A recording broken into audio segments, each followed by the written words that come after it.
So, did Harley Davidson make an error by discontinuing the Sport Glide in America? Roll the intro.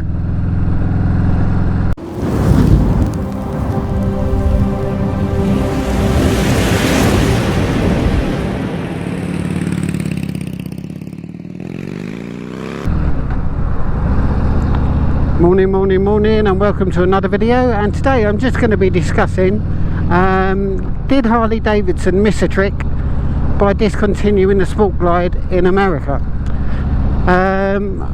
My main question, or my main reason for that question, is from my research and my understanding, the Sport Glide is the biggest selling Harley Davidson in Europe, certainly in the UK, and I believe in all other markets where it's sold.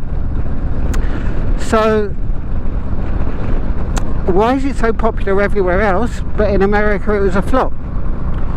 Now, if you look at YouTube videos, which I increasingly be spending my life doing, the main criticisms you got from the Sport Glide was it only had a 107 engine. It didn't have dual disc front brakes, and the fairing. They were the major issues around it. Now, Harley Davidson, in their wisdom, developed the Lowrider S into the Lowrider ST, which is now a huge seller, I think, in the States, and obviously in the rest of the world as well. But I'm finding in the UK, from my research, the Lowrider S is still nowhere near as popular as the Sport Glide. And what's the reasoning for that? Now, I think personally the Lowrider S has tried to be the updated Sport Glide, but it's sort of missing a trick. The Lowrider S is more of a performance bike, with the mid controls, the more aggressive riding stance, where the Sport Glide was designed to be an all-in-one bike. So basically you could commute, you could tour on it, and you could just take those bags off, take the fairing off, and you got a bar hopper. Now, I know in the UK that is the major attraction of it. You got a 4-in-1 bike basically, but yeah, Harley Davidson brought out the Lowrider ST and discontinued the Sport Glide.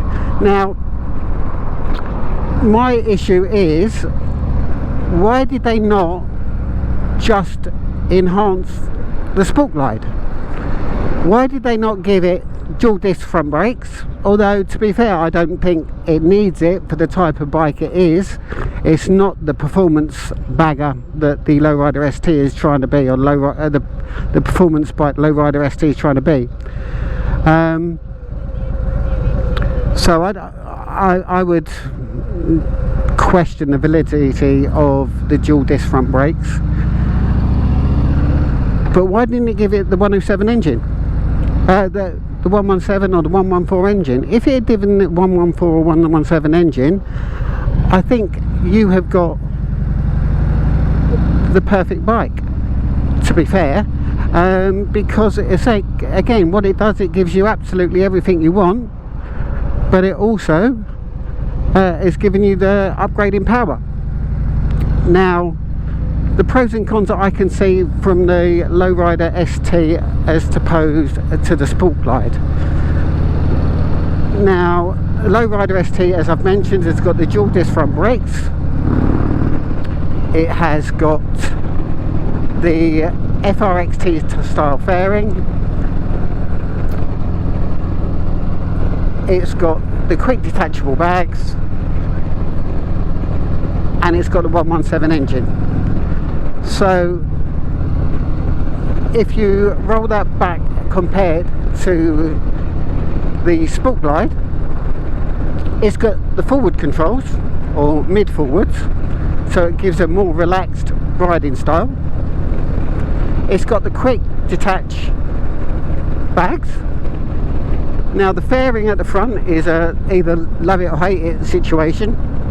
As you can see from my video, I don't particularly like it, so I've changed out to the Memphis Shade Road Warrior. But the benefit of both of those is they're quick detach, so you can just take this bike off and change it in a matter of a minute, where with the Lowrider ST you've got that fixed front fairing. So with the Lowrider ST, as I say, like, I think that's more towards performance, twisties, so on and so forth, that you could do a little bit of touring on. But from my experience on it and my test rides, don't get me wrong, I loved it. With those mid controls and that aggressive riding position, I would question the validity of being able to do long tours on it. Now obviously you can do tours on any bike, so I've got to put that in, but the comfort on those mid controls, now I'm only 5'6", as I keep saying, and I found those mid controls ridiculously high. The mid controls meant that my knees were up over the tank, and I say I'm only 5'6". God knows what you're like if you're normal height or taller than normal. It's going to be really, really cramped. So going any sort of length, like all day riding on that, I would question. And I think there's a place in the market for both bikes, as proven by the popularity of the Sport Glide everywhere else in the world.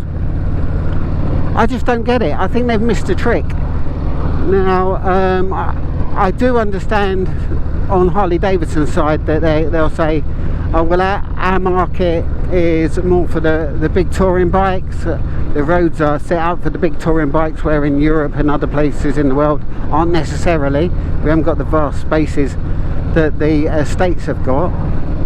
But obviously they wanted to fill a niche and they brought the Lowrider ST out, and I don't understand why they couldn't have both, or just kept the Lowrider S and developed the Sport Glide. So you did have a true mini tourer, convertible bike, bar hopper, all in one. But anyway, that's my opinion. I'm sure everyone has got lots of different opinions that will conflict with mine, and of course that's what makes the world go round. So if you do, please leave your comments below and let me know what your thoughts are. I just think the Sport Glide is a perfect bike, and I don't understand the logic of discontinue it, but there we go. Anyway, that's it for today. I just wanted to do a quick video on that. Please leave any comments below, arguing with me or agreeing with me. That'd be really great. If you did like this video, please press like, hit that notification button, and also please subscribe. It really helps out my channel, and you will also get access to plenty more videos, mainly on the Sport Glide and Harley Davidson, but there are some gear reviews of me riding my Suzuki in southern Spain, and hopefully this channel is going to grow. I've only been doing it a few months, and I'm really pleased with the reception I'm getting. So yeah, I'd like to keep going forward and keep growing it. So if there's anything you want me to do a video on, please let me know here as well, and I'll do my best to get that for you. So yeah, much love, and I really appreciate your time sitting through this, watching this video and me having a rant saying why I think Harley Davidson are wrong, but they're the multi-million pound company, I'm not.